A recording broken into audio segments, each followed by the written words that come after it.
Previously on the farm vlog. So last week, my boyfriend Jake and I drove up to my parents' farm from Los Angeles.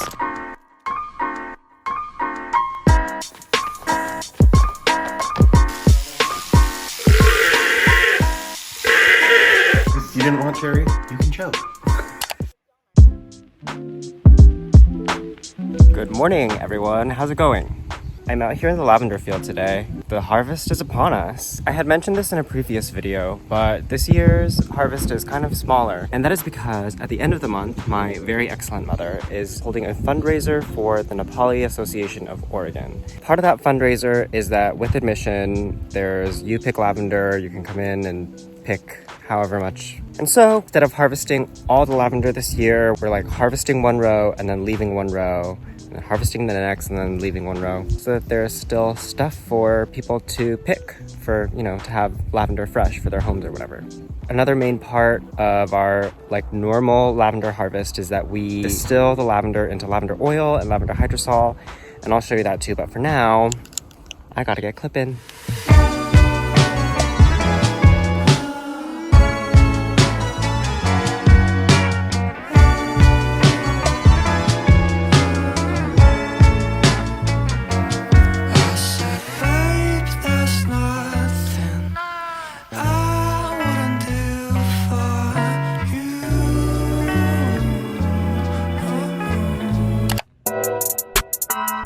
Good morning. It is like 9 a.m. I way overslept despite going to bed with full knowledge that this morning there was going to be distillation happening. It's the next step in the process. It's when we process the cut lavender into lavender oil and hydrosol. Luckily, I got to the shop with enough time to catch the first step, which is filling the bottom of the distillers with hot water. On an earlier day, I had prepared some lavender to be distilled, and to do that, what happens is the lavender buds need to be separated from the stems. So this is what actually goes into the distiller. Okay, so back to the present. The lavender is put into the distiller, and remember, we have just added hot water plus a grate and cheesecloth to prevent it from touching the hot metal bottom and burning. The lids get sealed on so no steam can escape, and are locked into place. Then, rubber hoses connect the condensers to the collector. We light a fire to get the process going, and once the inner temperature reaches 100 degrees Celsius or boiling, those hoses carry the vapor containing lavender water and lavender oil out of the distillers. Here's a wider view of the setup. On the right is a pump with cool water connecting to the condensers. The distillers are where we put the lavender, and the large tank in the front is the collector. And then the hot water pumps out through there into the water collection tank outside. So this will go for about 3 hours until the water boils out. And at that point, I'm not sure if we're gonna siphon off or siphon out all the hydrosol and separate the water from the oil, but 3 hours is a long time. So I am going to go back into the field and continue cutting more lavender.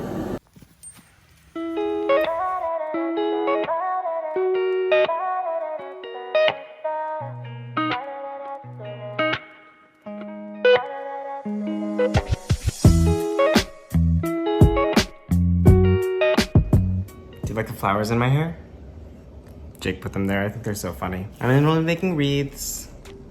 I'm doing heart-shaped ones and traditional round wreaths. Each one is taking me longer than I would like to admit, but it's a nice way to pass the time. They're meant to be dried, so after I finish with the wreaths in here, I transport them over to the shop, and then they're gonna hang there until the fundraiser. They smell so good. I don't know where on the thing I'm gonna wrap the ribbon, but it's gonna be the next step.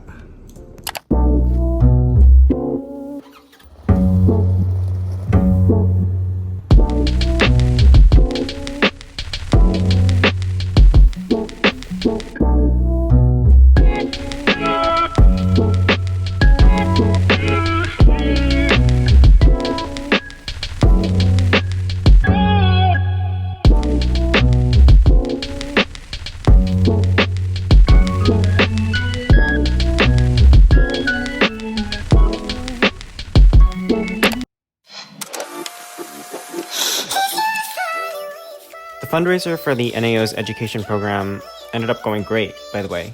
We raised nearly $4,000 from admission, product sales, and individual donations, and I'm excited to see how far that can go. The boys came out to play in the sprinklers too, and Jake's and my vanilla cupcakes with pastry cream filling and lavender frosting didn't melt despite the heat. Alright, well basically that's it for the video. We still have that much of the field to harvest, so we have our work cut out for us. But look, I have an electric one now. Thank you so much for watching. If you like this video, please give it a thumbs up and subscribe to my channel. And comment down below what kind of treat you would bring to, I guess you could call it a lavender festival. Talk to you later. Bye.